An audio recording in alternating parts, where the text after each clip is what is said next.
Assalamualaikum warahmatullahi wabarakatuh. Salam sejahtera untuk kita semua. Dalam video kali ini saya akan menceritakan pengalaman saya menjadi narasumber di bulan Ramadan loh ya, tentang seminar untuk seluruh peserta didik perempuan di SMA Negeri 77 Jakarta. Tentang apa?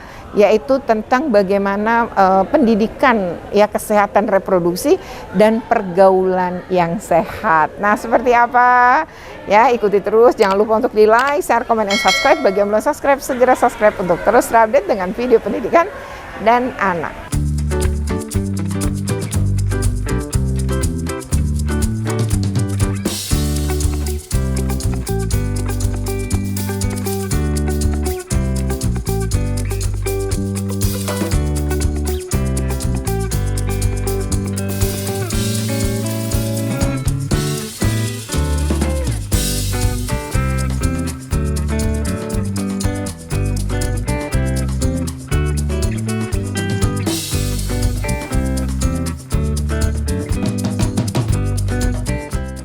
Hati anak dan pendidikan, beliau juga pernah, ya anak-anakku semuanya dengarkan ya, pernah menjadi ketua KPAI. Ya, KPAI itu adalah Komisi Perlindungan Anak. Jadi yang selalu melindungi kepentingan anak peserta didik adalah beliau, gitu ya. Mudah-mudahan dengan adanya acara ini, wawasan pengetahuan seputar remaja itu akan kalian dapatkan dengan maksimal. Yang berikutnya adalah yang kami banggakan, yang kami sayangi, kami cintai tentunya kalian ya, peserta didik SMA Negeri 77 Jakarta kelas 11 F1 sampai kelas 11 F6. Alhamdulillah wa syukurillah, marilah kita panjatkan kepada Allah Subhanahu wa taala, Tuhan yang Maha Esa, yang selalu ya melimpahkan manfaat, keberkahan, ya kesehatan, iman, dan semuanya yang tidak bisa kita sebutkan satu persatu, karunia-Nya dan semuanya. Bahwasanya pada pagi hari ini kita bisa bertemu di acara ini, di ruang serbaguna ini, yaitu dengan acara seminar seputar remaja, yaitu tentang reproduksi dan pergaulan remaja. Itu ya. Untuk itu langsung saja kita dengarkan bersama-sama kepada beliau Ibu Retno untuk memberikan paparan tersebut. Terima kasih. Kami persilakan kepada Ibu Retno. Oke. Terima kasih Ibu. Ya, Assalamualaikum warahmatullahi wabarakatuh adik-adik. Oke ya, selamat pagi ya menjelang siang. Baik, tadi yang cowok-cowok ya, sekarang yang cewek-cewek ya, gantian ya. Oke, cuma tadi materinya beda. Kalau yang cowok tadi soal perundungan, yang cewek-cewek diminta terkait dengan kesehatan reproduksi. Nah, saya akan mencoba mengaitkan dengan kondisi kalian yang memang ini ya, hidup di era digital ya. Karena sekarang kekerasan seksual, perkosaan itu bisa dilakukan secara daring. Dan peraturan perundangannya juga sudah dibuat ketika dilakukannya secara daring. Ini kosong nih yang 3, nih sayang depan.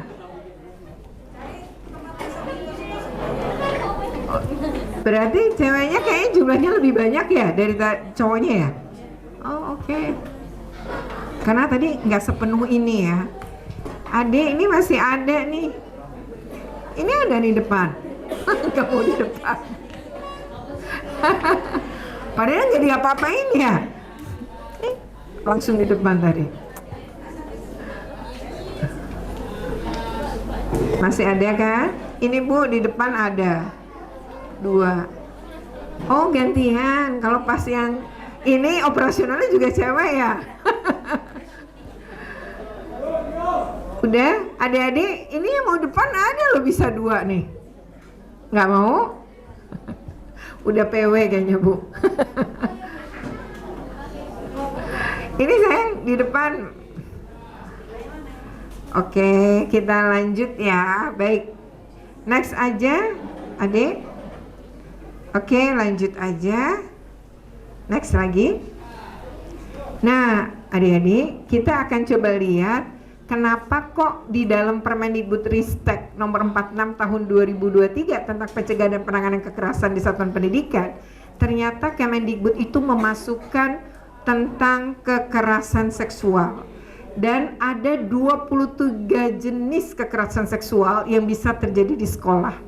Bahkan kalau kamu tidak nyaman di sweet-sweet, misalnya kamu lewat, lalu cewek sweet-sweet cantik gitu, kamu nggak ngerasa itu sesuatu yang membuat kamu senang, tapi kamu sebenarnya kesal gitu, itu bisa masuk kategori sebagai pelecehan ya. Jadi boleh bilang kamu melakukan itu namanya melakukan pelecehan seksual, katakan begitu, karena di Permendikbud itu disebutkan. Jadi itu bisa ditangani nanti oleh tim PPK di sini. Jadi di sini ada tim namanya pencegahan dan penanganan kekerasan.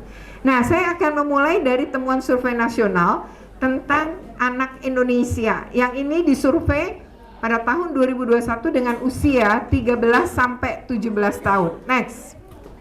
Nah, adik-adik, untuk kekerasan seksual, ternyata setiap 11 anak perempuan satu ngalamin. Jadi di Indonesia ini setiap 11 anak perempuan satu ngalami kekerasan seksual. Lalu untuk anak laki-laki bukan berarti tidak bebas, 17 ya anak laki-laki tiap 17 satu ngalamin. Bahkan kasus terakhir ya itu dilakukan oleh seorang pendidik dengan korban 4 kelas. Dan dari 4 kebetulan sekolah ini tuh memang sekolah yang anaknya laki-laki semua. Jadi kalau 4 kelas dikalikan 36 ya berarti korbannya ratusan ya. Nah itu misalnya anak laki-laki itu juga nggak bebas ya dari kekerasan seksual. Lanjut, hanya anak perempuan lebih tinggi. Nah adik-adik, Indonesia ini menjadi 10 negara tertinggi yang mengalami kekerasan seksual secara daring anak-anaknya. Dari 188 negara kita menempati urutan 10. Jadi ini udah cukup parah sebenarnya kondisi anak-anak Indonesia, betapa bahayanya ya berselancar di dunia maya dan kemudian menjadi korban dari kekerasan seksual. Lanjut. Nah, jadi ada 3 ancaman utama ya bagi anak-anak yang tumbuh di era digital. Yang pertama, ya data KPPA menunjukkan bahwa anak usia 12-17 tahun merupakan sasaran pelecehan dan eksploitasi seksual secara daring. Ini biasanya kamu melakukan di dunia maya itu adalah curhat. Ketika kamu lagi galau-galau, nah ketangkep tuh sama predator anak. Biasanya dia akan memulai menggunakan pesan pribadi. Misalnya kalau di IG ya dia masuk ke mana? Iya DM. Kalau di Facebook mungkin umur kamu nggak Facebook kali ya. Dia masuk ada aplikasi yang mirip DM juga. Begitupun untuk aplikasi lain. Nah, ini biasanya masuk ke sana mulai dari hai kenalan dong gitu ya, cantik, terus misalnya udah nih kamu akhirnya pacaran nih secara online. Nah, padahal nggak pernah ketemu, kalau ketemu juga dia diajak ketemu selalu menghindar. Tapi dia selalu nanya tentang kamu. Adiknya berapa, kakaknya berapa, siapa nama ayah ibu, tinggal di mana. Karena kamu ngerasa pacaran, kamu ngebuka. Ah, ini bahaya banget. Nah, nanti mulai tuh minta fotonya dong. Pertama lengkap. Besoknya berikutnya itu bisa dimulai dengan gini ya. Apa kabar? Hari ini pakai baju apa? Udah makan atau belum? Gitu ya. Nanti kalau belum makan, kamu sakit loh, saya yang sedih. Mulai itu dengan begitu. Kamu yang nggak ngerasa dapat perhatian itu di rumah, dapat dari orang lain itu udah ngerasa melayang ya. Akhirnya apa saja diberi tuh. Nah, karena dia terus intens ngelakuin terus sama kamu, biasanya pendekatannya 3-6 bulan sampai kamu memberikan foto.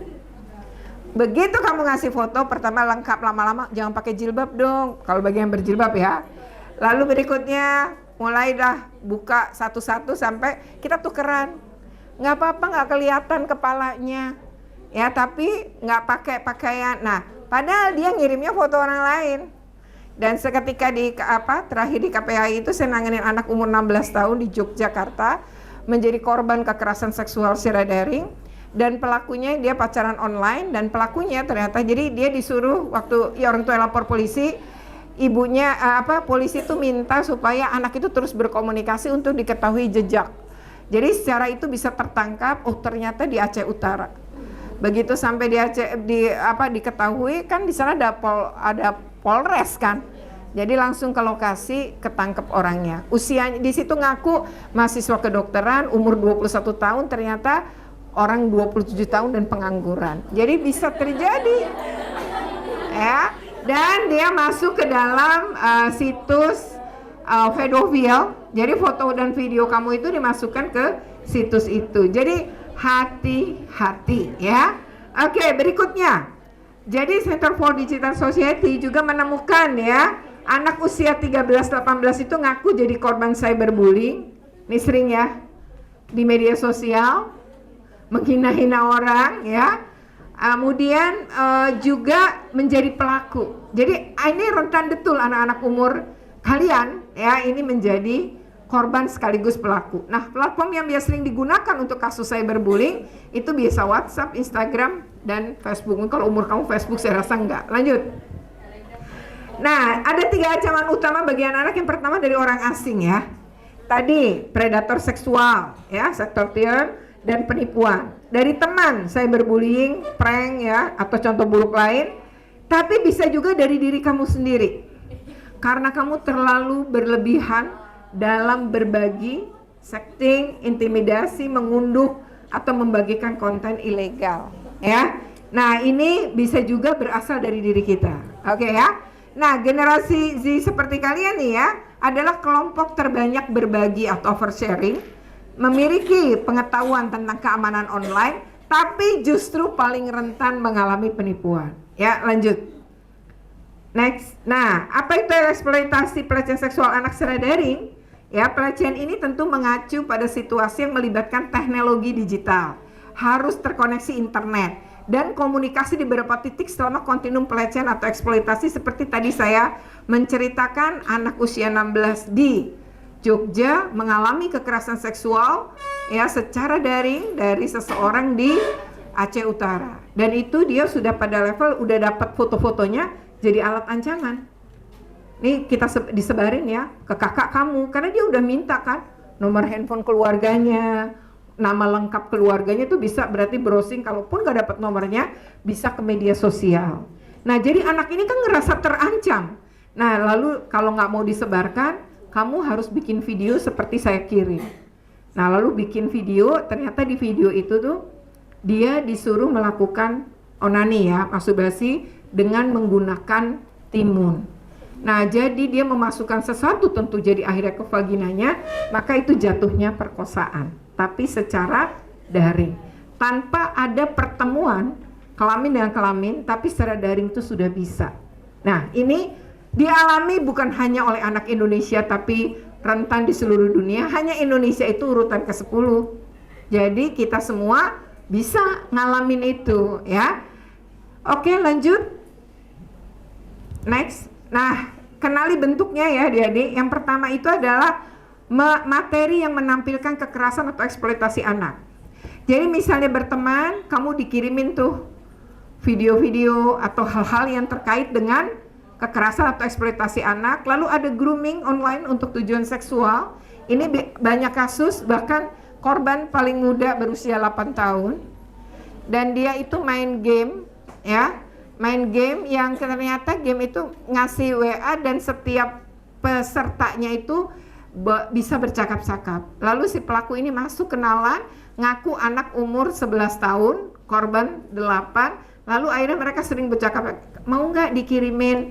Kan untuk ke game itu dia harus beli perlengkapan gitu ya. Padahal nilainya tuh cuma 50.000 sampai 100 dikirimin, tapi syaratnya harus ngirim foto bugil. Nah, itu akhirnya ya ini ya nanti meningkat tuh. Nah, ini terjadi bahkan pada anak usia 8. Ya, grooming ya online. Lalu ada sexting. Sexting itu kan misalnya kita pacaran ya. Nah, merasa udah pacaran, ini nggak online juga nih, yang baik online maupun luring ya. Maksudnya kenalan benar-benar teman sekolah misalnya atau teman les gitu misalnya ya. Nah, itu kemudian ngelakuin sexting itu artinya kita online gitu ya, tapi hanya berdua, lalu sama-sama melakukan aktivitas seksual tapi jarak jauh. Itu juga adalah bentuk yang masuk ke kekerasan seksual. Lalu pemerasan seksual, tadi yang saya cerita, kalau kamu nggak mau ngelakuin ini maka disebar ini juga, atau minta uang. Ya, bahkan ada artis pun ngalamin itu. Jadi ketika ngelakuin mereka pacaran, ngelakuin itu, dia disimpan, lalu ada ancaman menyebarkan. Kalau nggak mau disebarkan, bayar. Nah, ternyata udah dibayar, udah dikasih, ancamannya terus terjadi.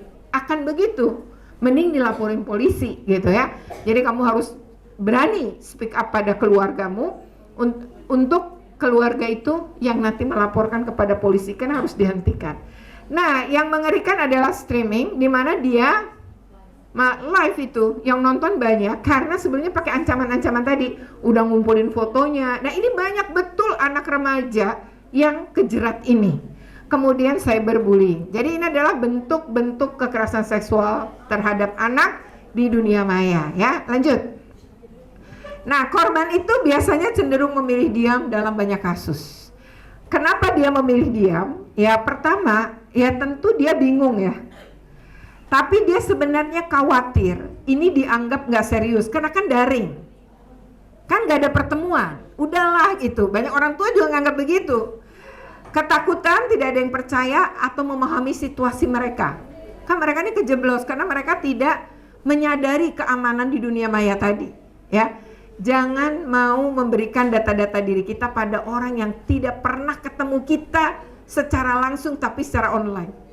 Nah, itu kita harus pegang itu. Jangan pernah ngasih foto karena pada tubuh kita ada yang cuma kita doang yang boleh lihat dan pegang. Jadi kalau video kan berarti ngeliat. Nah, saya pernah nangani kasus. Ini sebenarnya di Jakarta Pusat, melibatkan 2 SMA negeri. Pacaran dari 2 SMA yang berbeda. Ketika pacaran sering ngirim gambar tidak senonoh. Lalu putus. Yang cowok punya circle nunjukin, ini mantan gue.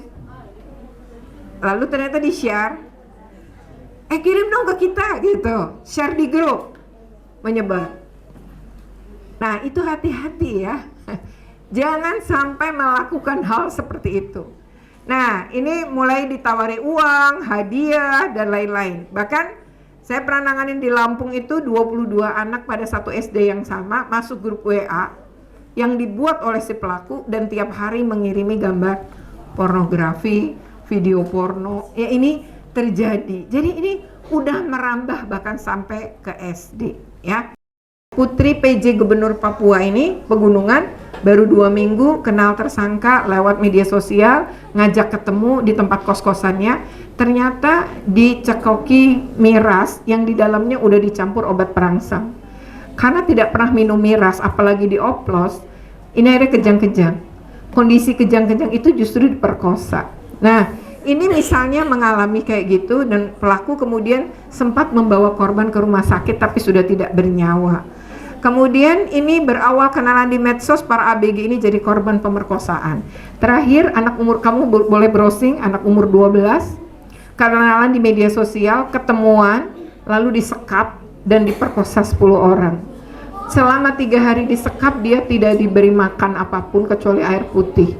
Nah, bayangkan ini bisa juga dialami oleh siapapun ya. Oke, next. Nah, 11 anak jadi korban kejahatan seksual melalui game online.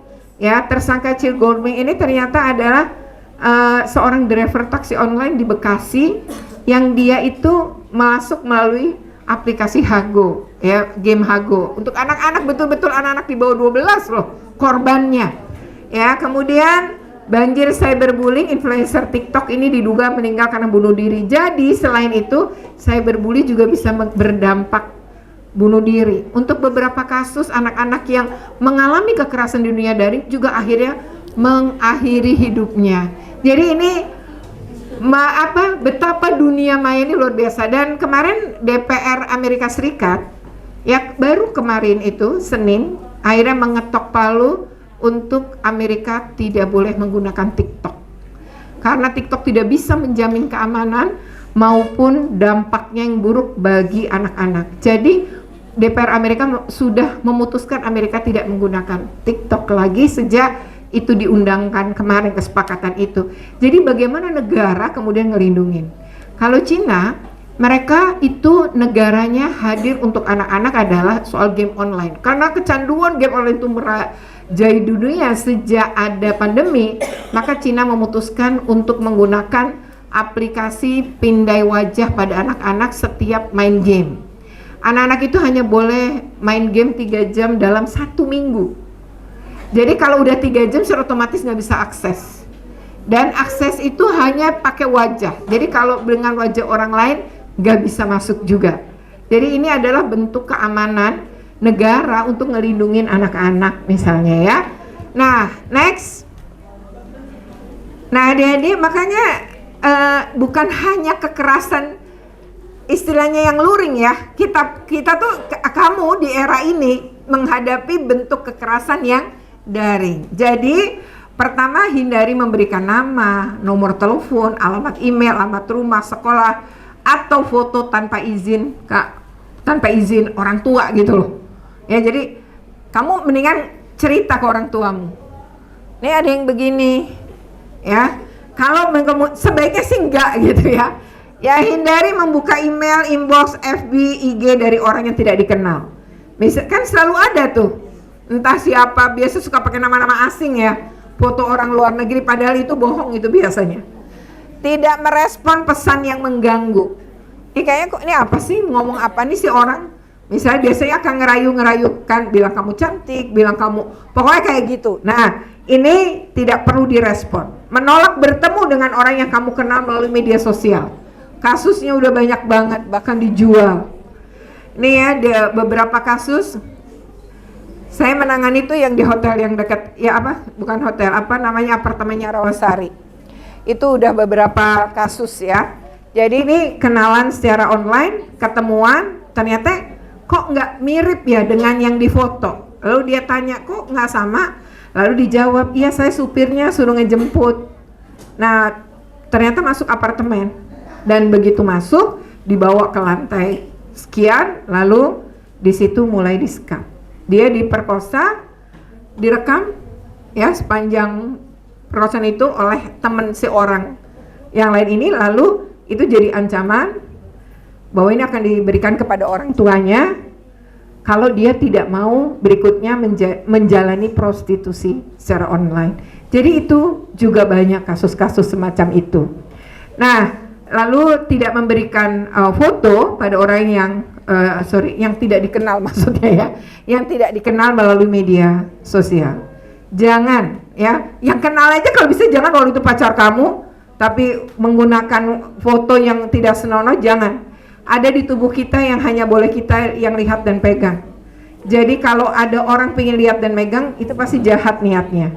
Jadi kalau dia laki-laki yang baik, mestinya dia tidak akan melakukan itu pada orang yang dia cintai ya. Oke ya, demikian, semoga ini bermanfaat untuk siapapun yang menonton YouTube Jurnal Retno Listiarti ya. Nah, kalau bermanfaat jangan lupa loh untuk di like, share, comment, and subscribe. Bagi yang belum subscribe, segera subscribe untuk terus terupdate dengan video pendidikan dan anak. Oke, terima kasih. Wassalamualaikum.